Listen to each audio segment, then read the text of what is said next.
When the playoffs started, Bob, a couple of baseball writers said all 12 teams could win the World Series.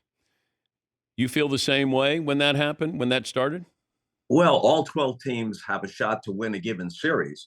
And as I said to you before, if when the playoffs start under this format, you could take any team you want from either league, and I take the field, I'd like my chances because so many good teams, 100-win teams, have been knocked out.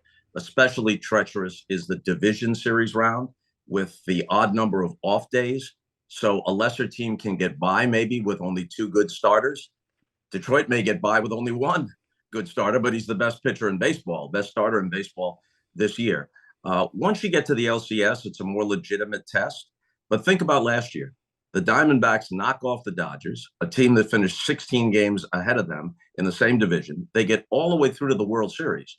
The team they meet, the Texas Rangers, is in effect a wild card team. They tied the Astros for first place, but there was a tiebreaker, so they had to play in the wild card round. So both those teams had to play in the wild card round. They both made it to the World Series. Were they the best teams in their respective leagues over the course of the season? No. But the days of an old pennant race, win it, or even the old LCS, win the division, have to finish first, go to the LCS, that's the one thing, then you get to the World Series. Those days are behind us. There's a lot of pluses to this.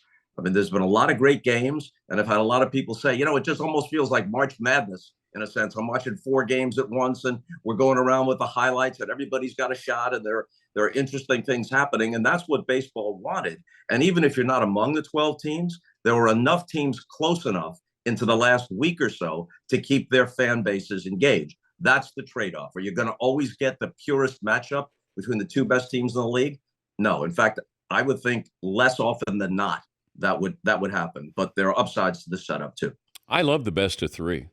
It created tension, immediacy. Mm-hmm. Each game mattered.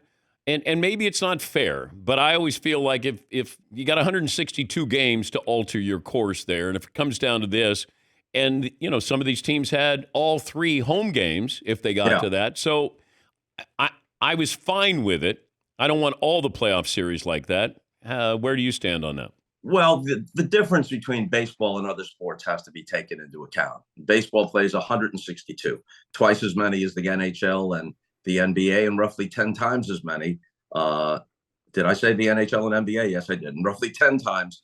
I didn't get much sleep last night, Dan. I got to get on a plane to Kansas City. I'm a little groggy, but 10 times as much as the NFL. And so there's a legitimate feeling that you want to honor what happens over the course of that long season. Playoff qualifying seems different in baseball. That doesn't mean that this format is bad, but almost any format, if you want that many teams to be in it, is going to be imperfect to one extent or another. But this one does yield some excitement in the early rounds, no question about it.